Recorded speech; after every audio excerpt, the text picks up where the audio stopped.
Hi అండి, అందరికీ నమస్కారం. నేను మీ డాక్టర్ పాండ్య, జై భవానీ మ్యాట్రిమోనీ డైరెక్టర్ను.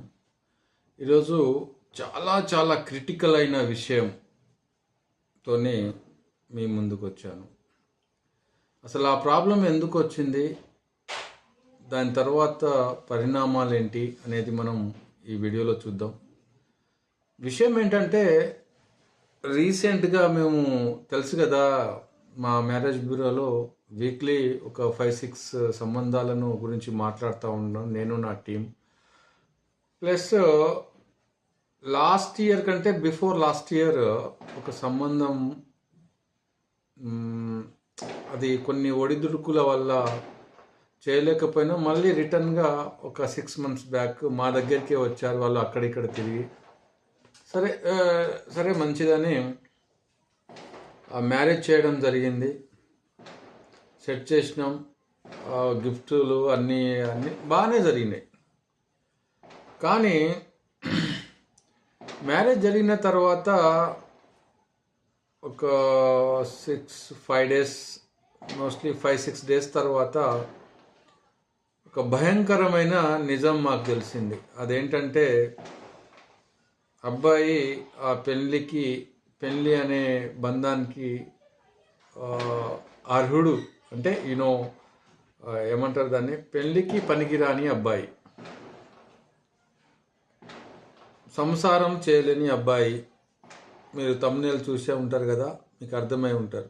సంసారానికి పనికిరాని అబ్బాయి పెళ్లి చేసుకున్నాడు.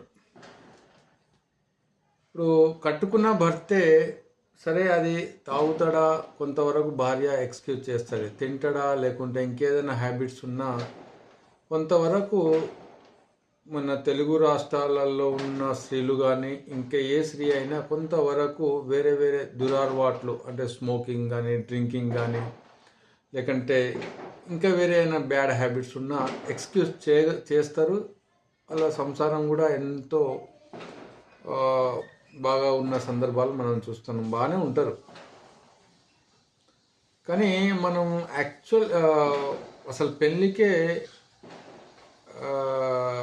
పనికిరామని అన్నప్పుడు మనకు ఏమంటారు దాన్ని, పురుషత్వం అంటే మగతనమే అనాలి. ఇంకా మగతనం లేని అబ్బాయి ఈ సొసైటీ కోసం, తన కుటుంబంలో గౌరవం కోసం, నన్ను అందరూ ఇలాంటి వ్యక్తి అని అనుకోకూడదు అనే ఉద్దేశంతో ఏదో సరే మా దగ్గరికి వచ్చాడు. మేము అలా కూడా మాకెక్కడ డౌట్ రాలే, ఎందుకంటే మనం అన్నీ జనరల్గా చేసినాం మేము, అంతేగాని తనకు ఇలాంటి టెస్టింగ్ అయితే మేము ఇప్పటివరకు చేయలే. సో తను పెళ్లి చేసుకున్నాడు. అప్పుడు ఆ భార్య యొక్క నరకం ఎలా ఉంటుందంటే, వాళ్ళ కుటుంబ పరిస్థితి ఆ కుటుంబం మీద చాలా లేనిపోని అభండాలు, లేనిపోని,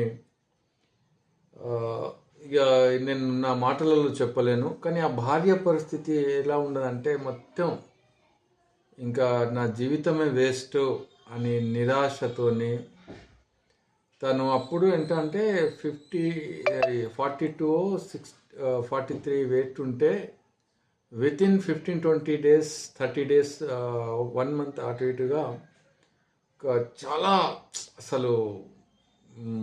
చాలా మారిపోయింది ఆ అమ్మాయి. అంత బాగున్న అమ్మాయి మొత్తం ఇలా స్కెల్టన్ లెక్క బక్కగా అయిపోయి, అసలు తన ముఖంలో ఈ బుగ్గలు కానీ నేను చూస్తే వాళ్ళు వచ్చి చెప్పుకుంటా అంటే చాలా బాధ అనిపిస్తుంది.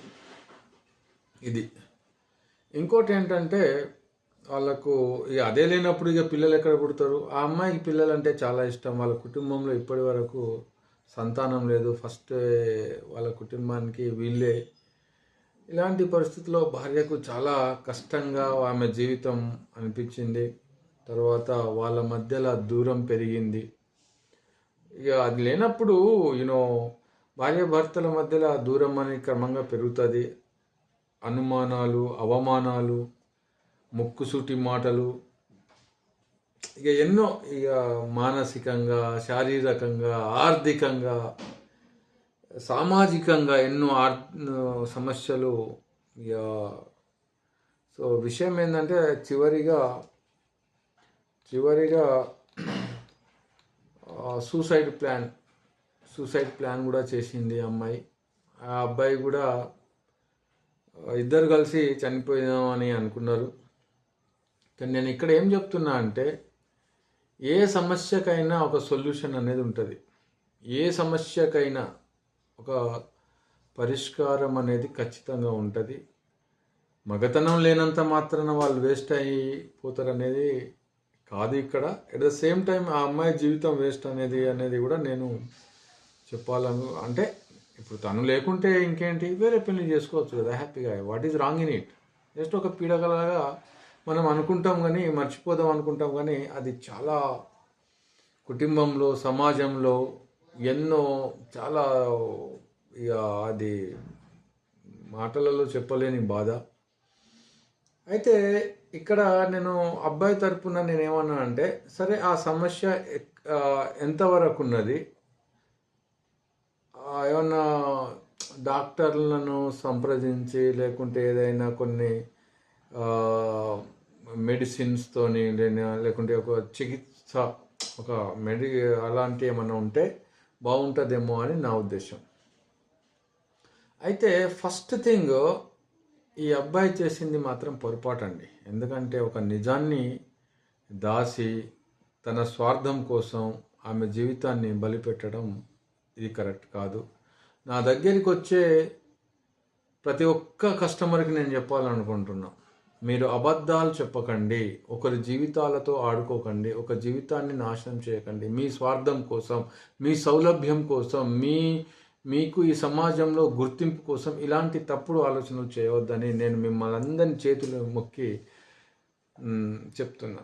ఎందుకంటే మీకేమైనా డిఫాల్టో, మొన్న రీసెంట్గా ఒకతను వచ్చాడు, హ్యాపీగా సార్ నాకు చెవులు వినబడవు, నేను అది ఏదో అది మెషిన్ పెట్టుకుంటేనే నేను వినగలుగుతాను, నిజాయితీగా ఒప్పుకున్నాడు. మేము సెట్ చేసినాం, పెళ్లి చేసుకున్నాం, ఇప్పుడు హ్యాపీగా ఉన్నారు. What is wrong in it?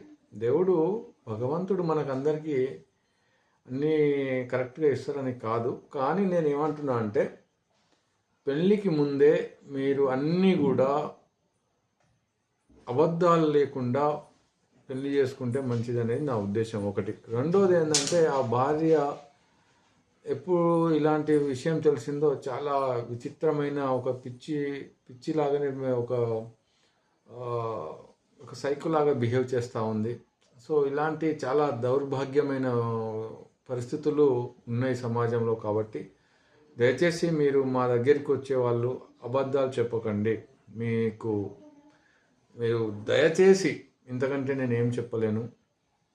తర్వాత ఆ అమ్మాయికి కౌన్సిలింగ్ ఇప్పించడం, ఏదో చేసిన తర్వాత ఆ అమ్మాయి కొంచెం సెట్ అయింది. పాపం వాళ్ళ పేరెంట్స్ అయితే నా కాళ్ళ మీద పడి ఏడుస్తూ ఉంటే చాలా బాధ అనిపించింది. సో దయచేసి మీకు ఎలాంటి శారీరక లోపం ఉంటే ఆ శారీరక లోపాన్ని దాచిపెట్టి మాత్రం మీరు పెళ్ళిళ్ళు చేసుకోవద్దని నేను చాలా బాధాకరమైన విషయంతో మీ ముందుకు చెప్తున్నాను. దయచేసి ఇంకోసారి ఇలాంటి విషయాలు చేయకూడదని మనవి. Thank you. నమస్కారం.